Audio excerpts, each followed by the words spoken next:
नमस्कार साथियों, मैं संजय दास उर्फ माँ प्रज्ञा और आप देखना शुरू कर चुके हैं एसएसबी हिंदी न्यूज़। आज हमारे साथ में हैं कुमार इंजीनियर धीर सिंह, जो कि मध्य प्रदेश के मुरैना ज़िले की विधानसभा सबलगढ़ से विधानसभा का चुनाव भी लड़े थे। और अब हम इन्हीं से जानेंगे कि उनका उद्देश्य क्या है। इन्होंने आज ग्राम झुंडपुरा में एक श्रद्धांजलि सभा रखी है, वह शहीदों को लेकर थी। तो इसके विषय में जानेंगे। आपको चुनाव में कितने मत पड़े थे विधानसभा चुनाव में? आपके लिए धन्यवाद संजय दास जी, और आपके चैनल्स के लिए जितने भी लोग यहाँ प्रिय दर्शक हैं उन सब के लिए मेरा क्रांतिकारी जय भीम। प्रणाम मित्रों, मैं कुमार इंजीनियर धीर सिंह झुंडपुरा से आप सबके बीच में अपना वक्तव्य दे रहा हूँ। मित्रों, मैं सबसे पहले संजय दास जी को तहे दिल से धन्यवाद देता हूं जो मेरी खबर को कवर कर रहे हैं। मित्रों, मैं कुमार इंजीनियर धीर सिंह झुंडपुरा एक आईएएस का एस्पिरेंट हूं, कवि हूं और लेखक।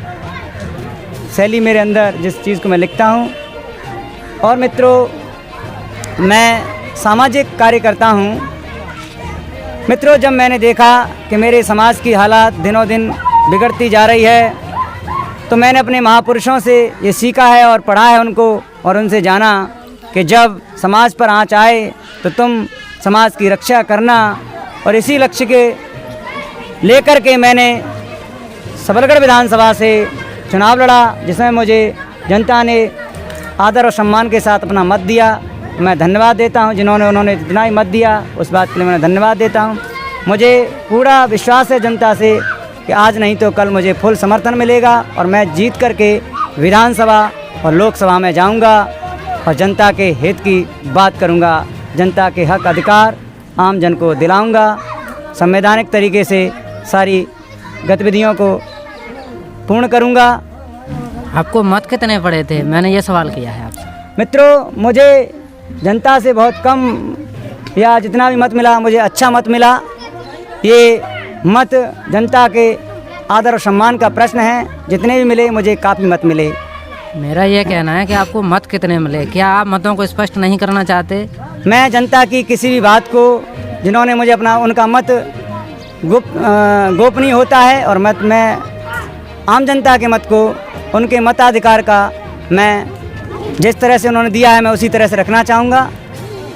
हम किसी मतदाता का नाम नहीं पूछ रहे कि किस किस व्यक्ति ने आपके लिए वोट किया है। हम केवल ये पूछ रहे हैं कि आपको विधानसभा चुनाव 2023 में मत कितने मिले थे? अगर आपको रिपोर्टर साहब मेरे मत जानना है तो विधानसभा 03 सबलगढ़ की विधानसभा का रिजल्ट परिणाम देखें और वहाँ पर देख सकते हैं मेरे मत कितने थे, और जनता ने मुझे अच्छा मत दिया। मैं धन्यवाद करता हूँ क्षेत्र की जनता का। तो साथियों, ये नहीं कहना चाहते कि मुझे कितने मत मिले थे, लेकिन हाँ, चुनाव आयोग की साइट पर जा कर के सभी विधानसभा के जितने भी प्रत्याशी थे उनके मतों का आकलन व्यक्ति कर सकता है और देख सकता है कि किस प्रत्याशी को कितने मत मिले थे। जैसा कि आपने बताया कि मैं एक आईएएस एस्पिरेंट हूँ जी, तो जिस प्रकार से आप आईएएस की बात ना करते हुए आप एमएलए और एमपीज की बात कर रहे हैं कि मैं विधानसभा में जाऊंगा और लोकसभा में जाऊंगा, तो इस प्रकार से आप गलत बोल रहे हैं कि मैं एक आईएएस एस्पिरेंट हूं। आप तो एमएलए और एमपीज एस्पिरेंट हैं। इस पर आपका क्या कहना है? मित्रों, कोई भी व्यक्ति जब लीडर बनता है या कोई पौधा जब बड़ा वृक्ष बनता है तो पहले वो पौधा होता है, या कोई भी जब बड़ा व्यक्ति बनता है तो पहले वो विद्यार्थी होता है। उसके बाद जब वो ज्ञान प्राप्त कर लेता है तब वो एक लीडर अच्छा बन पाता है। इसीलिए मैं पढ़ाई भी साथ साथ कर रहा हूँ। जैसा कि मन की एकाग्रता किसी भी काम के लिए ज़रूरी होती है, इतना तो आप जानते ही हैं। इस पर मुझे कहने की ज़रूरत नहीं है। संपादक महोदय आपके लिए रिपोर्टर महोदय आपके लिए बहुत बहुत धन्यवाद कि आपने मुझे ये बताया कि मन की एकाग्रता बहुत ज़रूरी है। मेरा मन मेरे लक्ष्य पर बिल्कुल केंद्रित है, और मैं ये कला अपने महापुरुषों से सीख चुका हूँ। मेरे महापुरुष doctor B are Ambedkar ji आजीवन एक विद्यार्थी रहे, और राजनीति का उन्होंने वो परिदृश्य दुनिया के सामने दिया कि एक ऐसा संविधान हम सबके हाथों में सौंप कर गए जिस पर हम आज नाज करते हैं। पूरी दुनिया ये कहती है अगर कोई भारत में कोई चीज़ है तो भारतीय संविधान है। अमेरिका के एक राष्ट्रपति हुए बराक ओबामा जी, जब वो भारत आते हैं तो कहते हैं एक संविधान जो है अगर दुनिया में कोई है तो भारत का सबसे स्वर्णिम संविधान भारत का भारतीय संविधान है, जिसके रचयिता डॉक्टर वी.आर. अम्बेडकर जी हैं। मैं मन की एकाग्रता की बात इसलिए कर रहा हूँ कि आप आईएएस एस्पिरेंट हैं या एमपीज और एमएलए एस्पिरेंट हैं। मन को एकाग्र किए बिना आदमी सफल नहीं हो सकता। चूँकि आप आईएएस एस्पिरेंट हैं यानी कि आईएएस की तैयारी भी कर रहे हैं साथ में, और समाज को जगाना भी चाहते हैं, एमएलए एमपीज बनना भी चाहते हैं, तो आखिर आप एकाग्र कहाँ हुए? आपका मन तो एकाग्र है ही नहीं, केंद्रित है ही नहीं किसी एक काम पर।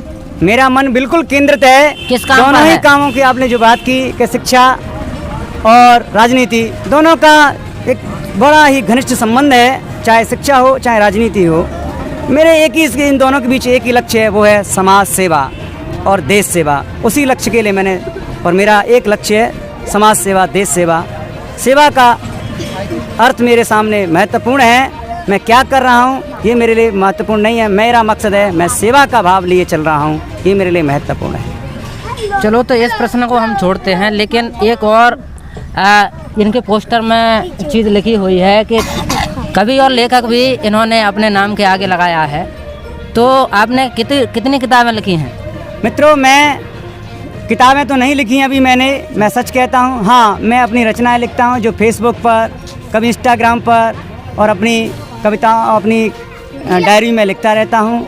अगर मुझे आप जैसे रिपोर्टर महोदय या कोई संपादक महोदय मेरी किताबों को, मेरी रचनाओं को प्रकाशित करेंगे तो मैं ये विचार ज़रूर करूँगा कि मेरी सारी रचनाएं एक किताब में संग्रहित कर की जाएं और उनका प्रकाशन करवाएं, तो मुझे बेहद खुशी होगी। क्योंकि मैं इतना धनवान नहीं हूँ कि अपनी पुस्तकों का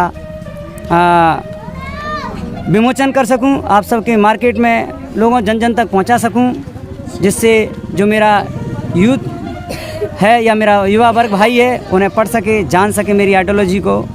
मैं आप सभी का सहयोग चाहता हूं कि मेरी कविताओं की एक किताब छपे, मैं आप सबसे सहयोग चाहता हूं। लगभग आपने कितनी कविताएं लिखी होंगी? आपके पास में संग्रहित हैं? यस, कितनी किताब? मेरे पास 20-25 कविताएं जो लिख चुकी हैं, मैं उन्हें संग्रहित कर चुका हूं। और कुछ गद्य भी आपके सामने मैंने अभी पढ़ा कि एक देश जब आज़ादी हुआ था और देश में संविधान का राज्य लागू हो चुका, संविधान लागू हो रहा था, उस वक्त मेरे महापुरुष चौधरी साहब के साथ जो घटना घटित होती है उस पर भी मैंने एक लेख लिखा है। और अपने विषय में कुछ कहना चाहेंगे?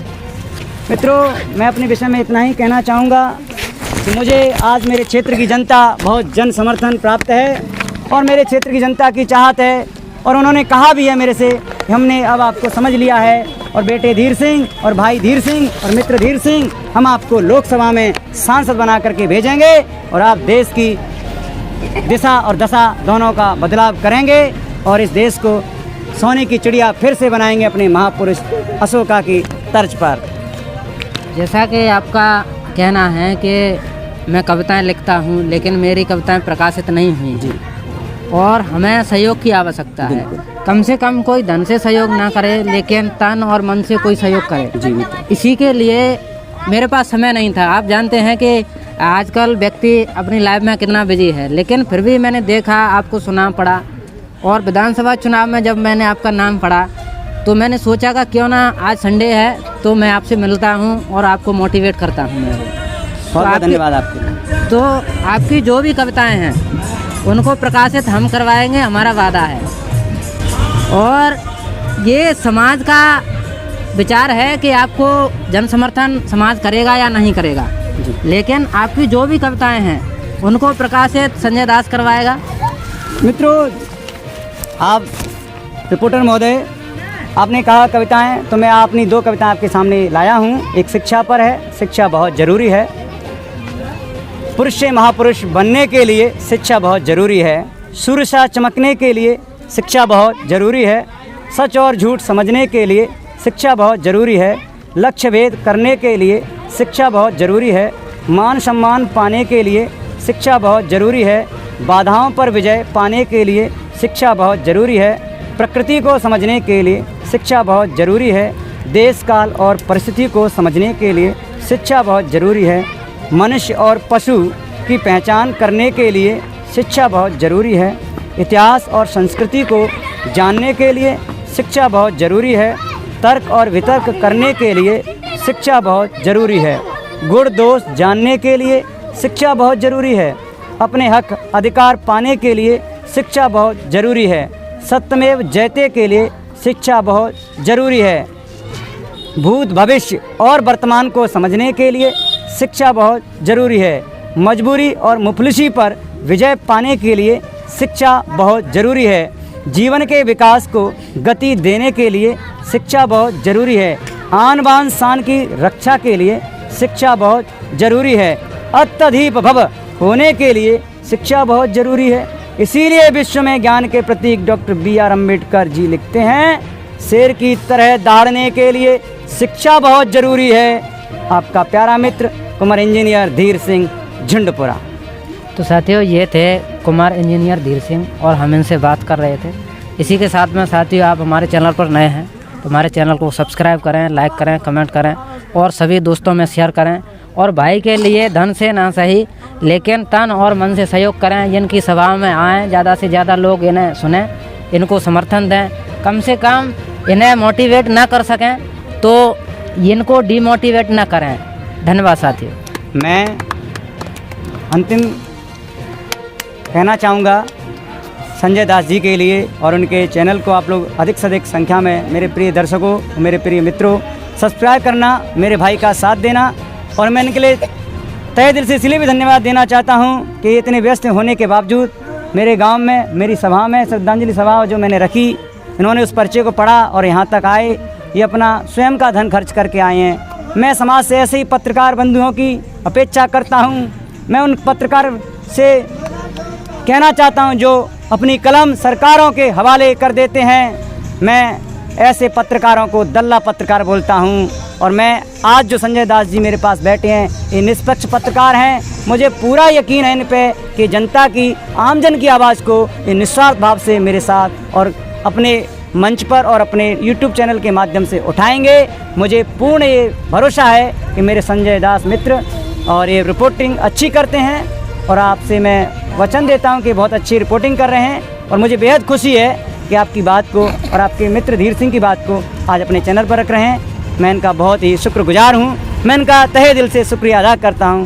धन्यवाद संजय दास जी। जय भीम, जय भारत।